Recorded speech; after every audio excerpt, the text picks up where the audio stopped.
Então, antes se pensava, falando em fígado, que o fígado era o órgão de maior metabolismo. Hoje se sabe que é a microbioma, que é a microbiota.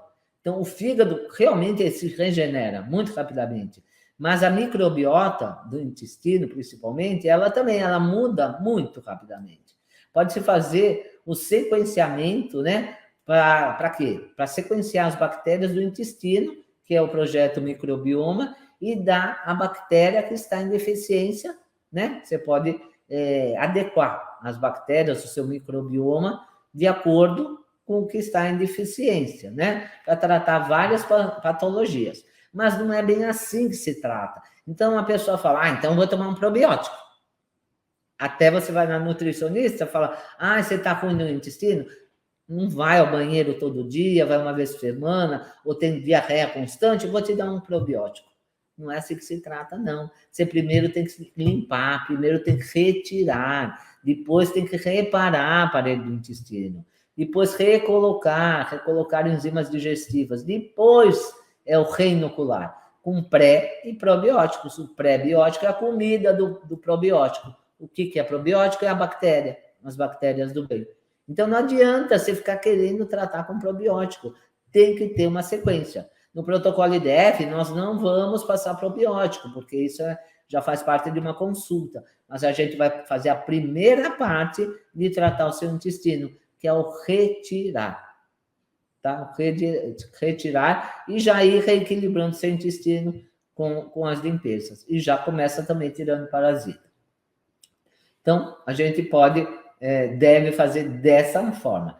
Isso vai dar uma sequência, né? Você dando já probiótico de cara, pode dar uma sequência de gênero, mas não de espécie ou subespécie, porque as bactérias têm o gênero, tem a espécie e a subespécie. Você não sabe o que a pessoa precisa, e se você toma um probiótico aí, que você já está cheio, por exemplo, eu vou tomar lactobacilos, mas você já está desbiótica, porque tem muito lactobacilos e pouco bacteroidetes. Ou, por exemplo, tem muito firmicutes e pouco lactobacilos. Firmicutes, quem tem muito firmicutes, já está em desbiose e não consegue emagrecer. Então, é o tipo de bactéria que impede você de emagrecer. Então, por exemplo, eu tenho um gênero que é o Lactobacillus reuteri. Esse Lactobacillus reuteri, ele produz a reuterina. O que é reuterina? É um antibiótico natural. Você sabia que seu fígado, seu intestino, produz antibiótico natural? E você fica comprando antibiótico, gastando dinheiro e matando bactéria boa. Mas nem toda bactéria, o reuteri, por exemplo, vai produzir um antibiótico. Por quê? Porque depende do seu equilíbrio do microbioma, depende de como está seu intestino, depende de como está a sua microbiota, sua flora intestinal. Então, não adianta você tomar lá, eu vou tomar esse lactobacilo, como eu falei, se seu intestino está todo inflamado, está todo desbiótico, não tem equilíbrio entre as bactérias, isso daí não vai agir como deveria. Então, as bactérias, dependendo do microbioma, pode ajudar ou prejudicar o tratamento. É por isso que eu falo, tem que começar pelas limpezas, não é pelo remédio, não é pelo probiótico, não é pela coisa em si. Primeiro tem que limpar. É igual eu já falei, você produz a serotonina através do triptofano. Eu estou com depressão, eu estou com não sei o quê. Eu vou tomar o triptofano, porque ele é um precursor da serotonina. Mas se seu intestino estiver inflamado, estiver com desbiose, não vai produzir serotonina coisíssima nenhuma. Vai produzir ácido quinonínico, que é tóxico. Então tem que ter cuidado, não pode ficar querendo tratar sozinho aí.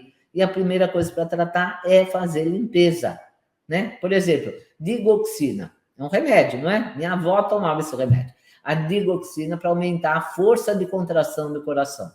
Tem uma bactéria que chama Ergenteria lenta que cataboliza a dioxina no intestino, que diminui o efeito do medicamento. Então, você até está tomando um remédio para ajudar, tem casos que tem que tomar, mas tem uma bactéria que não utiliza esse medicamento. Mas tem um aminoácido, a arginina, que tira o efeito dessa bactéria, né? Só que se o paciente tiver com disbiose ou sistema imune baixo, a arginina ajuda, né, a desenvolver a herpes. Vocês estão entendendo? Se o intestino não está funcionante, a coisa boa começa a ficar a coisa ruim. e a arginina da herpes, porque seu sistema imune não consegue combater o vírus do herpes. Então, geralmente, para tratar herpes, a gente toma, né? Eles passam a ciclovir, não é isso? Mas se o paciente for oncológico, tiver câncer, se esse intestino tiver excesso de Escherichia coli, vai formar um subproduto que diminui o efeito do quimioterápico para o câncer. Olha só, né? Olha a confusão aí. Né? Então, você está tomando alguma coisa para o câncer, para tratar herpes, mas se você tiver uma disbiose, a Escherichia coli, ela dá diarreias terríveis, tá? Mas ela, em pequena quantidade, ela é boa. Ela produz a vitamina K, produz algumas vitaminas. Por isso que tem que estar em equilíbrio. Mesmo a bactéria potencialmente ruim, ela age em algumas coisas boas. Mas se ela cria virulência, ela pode, por exemplo, diminuir o efeito quimioterápico para o câncer do remédio que você está tomando. Por outro lado, em pequenas quantidades, ela pode trazer benefício. Consegue entender? Tem que ter mais bactéria boa. Tem que ter um pouquinho de bactéria potencialmente patógena. E tem que ficar nesse pouquinho. A Akkermansia também. A Akkermansia é uma bactéria gram-negativa que, em pequenas quantidades, ela ajuda você a emagrecer, por exemplo. Então, tudo tem que estar na quantidade certa. Então, para entender melhor como que se compõe o microbioma, a gente vai simplificar, né? Vamos simplificar. Existem bactérias gram-positivas e as gram-negativas. A gente acho que estudou isso no ginásio, no colegial, né? Então, as positivas, que são as gram-negativas, têm na sua membrana peptídeos glicanos que, quando são liberados, né, morre a bactéria, ele é liberado. E ele é bom, né? Ele faz muito bem ao sistema imunológico. Já as gram-negativas têm na membrana celular, também tem os peptídeos glicanos. Só que tem outras substâncias, os lipopolissacarídeos, os famosos LPS, que podem, por exemplo, atravessar a barreira hematoencefálica e gerar inflamação no cérebro. E também ele te engorda. O LPS engorda, não deixa emagrecer. Então, se tiver muita bactéria gram-negativa, o que vai acontecer? Pode dar problemas cerebrais. E também não existe só um tipo de LPS. Tem um tipo que é ligado a 2 fósforos, né? Bisfosforil, e é também ligado a 6 cadeias de gorduras saturadas. Esse tipo de LPS, ele produz o Toll-like receptor 4. O que é isso? Toll-like receptor. É um receptor e que é altamente inflamatório. E ele inibe a melanocortina, fazendo, né, um aumento da compulsão alimentar. Olha só, esse LPS é ruim, né? Por isso que o LPS é ligado à obesidade, tá? Porque ele produz esse receptor que é inflamatório, ele inibe a melanocortina, que vai aumentar a sua compulsão alimentar. E ele é encontrado no estômago de pessoas que fizeram bariátrica. Por isso, você fez deve, porque é uma limpeza das bactérias ruins, né? E essa cirurgia, né, favorece a desbiose intestinal. Então, quem fez bariátrica já tem desbiose, por isso que é mais um fator, né, favorável para fazer o protocolo IDF. Por isso que muitos pacientes que fizeram cirurgia bariátrica voltam a engordar, por causa dos LPS. A própria cirurgia favorece o LPS. E tem um tipo intermediário de LPS que só tem um fósforo. O outro tinha 2 fósforos. Esse tem um só, que é o monofosforil. Esse tipo, só por perder um fósforo, já deixa de ser maléfico. Olha que interessante. Então, quem faz isso é a fosfatase alcalina, é uma enzima que vai estar presente no intestino. Olha o intestino aí. Olha o intestino. Só que para ter essa enzima aí, para perder um fósforo, ela precisa de outra enzima, que é a resolvina 1, que é uma interleucina que vai se formar através do ômega 3, né? Então, ele auxilia nas Tiger Johnsons também. Por isso que o ômega 3 é um ótimo suplemento aí para os grampinhos, lembra? Os grampinhos que prendem um enterócito ao outro. E o ômega 3 também, aumentado no intestino, vai favorecer, né, através da ingestão de fibras, que são fermentadas pelas bactérias, os ácidos graxos de cadeia curta. E tem outro tipo, né, de LPS, que é o bisfosforil ligado a 4 cadeias de gorduras saturadas. Esse tipo não ativa aquele receptor ruim, o Toll-like receptor 4, e ainda se apresenta para a placa de player, né? Essa placa, lembra que tem os agentes imunológicos para aumentar o sistema imunológico. Então, esse tipo ainda é benéfico. E outro exemplo de bactéria gram-negativa, que é benéfica, como eu falei, a Arquemância mucinífera. Olha o nome, Arquemância mucinífera.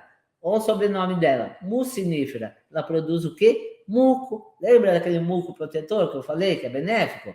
Então tem esse nome justamente porque produz a mucina, ela é benéfica, né? Porque é do tipo monofosforil, LPS com só um fósforo, né? Também está ligada ao emagrecimento, a arquimância. Ela desempenha também receptores, fazendo com que diminua a resistência à leptina. O que é leptina? É aquele hormônio que, quando você tem resistência a esse hormônio, você fica com fome constantemente, não para de sentir fome, né? Então, é uma bactéria gram-negativa, mas em quantidade certa, ela é benéfica. Além disso, ela também estimula a mucina, fazendo com que entre menos LPS para dentro do corpo. O LPS é ruim, né? E o excesso de LPS desregula a definição se o paciente vai aumentar o número de células adiposas ou o seu volume. Se aumentar o volume, a inflamação referente à obesidade é bem pior. Então, a gente tem um monte de célulazinhas adiposas. Não pode aumentar o volume delas, né? Elas são pequenas, se ficar grande, a obesidade ainda é pior. Então, a AKK, que é a arquemância, é a sensação do momento, né, para emagrecer. Mas você só vai ter ela em quantidades boas se você limpar seu intestino, se sua microbiota estiver em equilíbrio, se tiver boas condições de alimentação, gerenciar o estresse, tirar os organofosforados, né, comer fibra, enfim, no protocolo IDF, a gente limpa, né, faz as limpezas de intestino, fígado, tira parasita, e de quebra, ainda a gente faz uma reeducação alimentar, a gente vai ensinar vocês a comerem direito. Tirar o que não presta, se alimentar do que presta. Então, portanto, gente, se modula o intestino aumentando a ingestão de produtos bons, de alimentos bons, né? E não, né, se alimentando como as pessoas se alimentam.